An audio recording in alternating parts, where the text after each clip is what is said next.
قال، پھر نبی علیہ السلام نے فرمایا الا اخبرک بملاک ذالک کلہ، کیا میں آپ کو ان سب کی بنیاد نہ بتاؤں؟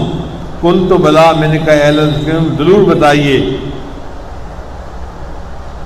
فاخذ بلسانہ، تو نبی علیہ السلام نے اپنی زبان کو پکڑ لیا، وقال، اور کہا کف علیک، اس زبان کو قابو میں رکھ، ھذا، قلت، میں نے کہا یا نبی اللہ، اے اللہ کے نبی صلی اللہ علیہ وسلم، وَإِنَّا لَمُؤَاخِذُونَ بِمَا نَتَكَلَّمُ بِهِ، کیا جو ہم بولتے ہیں اس پر بھی ہمارا مواخذہ ہوگا؟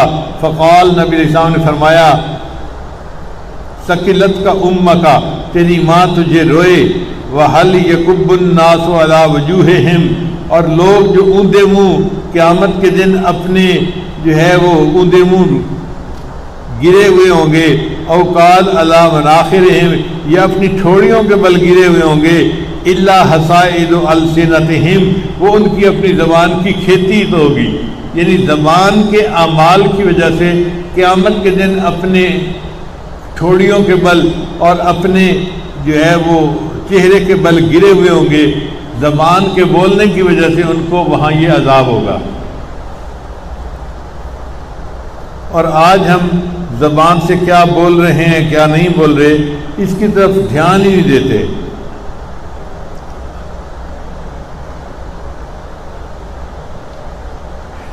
حدیث مبارکہ میں ہے کہ نبی علیہ السلام کو کہا کسی نے کہ یہاں ایک عورت ہے، دن کو روزہ رکھتی ہے اور پوری رات عبادت کرتی ہے، لیکن زبان سے پڑوسیوں کو ایذا پہنچاتی ہے، یعنی ایسے الفاظ بولتی ہے کہ پڑوسیوں کو تکلیف پہنچتی ہے۔ تو نبی علیہ السلام نے فرمایا لا خیر فیہا، لا خیر فیہا، لا خیر فیہا، 3 مرتبہ فرمایا اس عورت میں کوئی خیر نہیں، کوئی خیر نہیں، کوئی خیر نہیں۔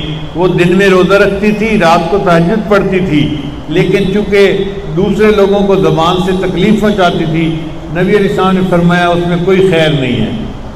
اب کئی عورتیں گھر کے اندر اسی طرح کا معاملہ کرتی ہیں، اپنے خامند کو ایسے الفاظ کہتی ہیں کہ اس کو جینا حرام کر دیتی ہیں، تو ان عورتوں میں کوئی خیر نہیں ہوتی۔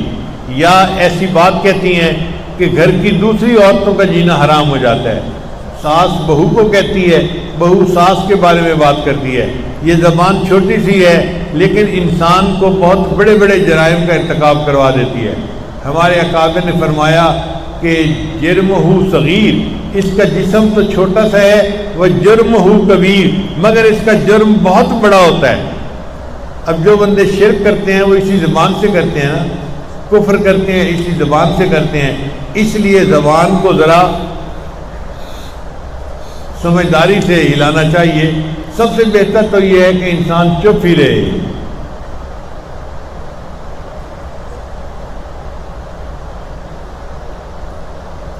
جس نے اپنی زبان کو خاموش رکھا سقط نجا، ہمارے اکابر نے فرمایا کہ وہ بندہ فتنوں سے نجات پا گیا، چپ رہے۔ اور آج تو زبان ایسے چلتی ہے کہ ٹر ٹر کرتے رہتے ہیں اور پتہ ہی نہیں ہوتا کہ ہم کہتے ہوئے کیا کہہ گئے اور کیا نہیں کہہ گئے۔ اس لیے سیدنا صدیق رضی اللہ عنہ اپنی زبان کو پکڑ کے کھینچا کرتے تھے اور فرمایا کرتے تھے کہ تیری وجہ سے بہت سارے لوگ جہنم میں جائیں گے، مجھے ڈر ہے تجھ سے کہ تو کوئی ایسی بات نہ کر دے کہ جس کی وجہ سے قیامت کے دن مجھے پکڑ لیا جائے۔ اسی لیے میں نے اپنے بڑوں کو دیکھا ہے کہ وہ اکثر خاموش طبع تھے، بات نہیں کرتے تھے، الا کوئی ان سے بات پوچھتا تھا تو جواب دیتے تھے، خود بات نہیں کرتے تھے۔ اپنے بڑوں کی یہ صفت دیکھ کے تو شروع میں میری عادت ایسے تھی کہ میں بہت کم بولتا تھا، تو میرے بڑے بھائی جو میرے ٹیچر بھی تھے وہ میرا مذاق بھی اڑاتے تھے، اور جب کوئی بات کرتے تھے تو کہتے تھے اچھا میں نے تو بات کر دی ہے، اب تو استخارہ کر کے جواب دے دینا۔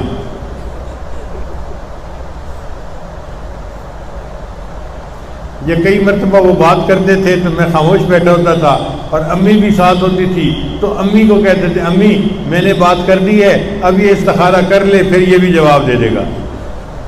اور واقعی ایسی طبیعت ہونی چاہیے کہ انسان تولے اور پھر بولے۔ بغیر تولے جو ہم زبان سے بات نکال دیتے ہیں نا، اس میں بہت ساری بوجھ ہم اپنے سر پہ اٹھا لیتے ہیں۔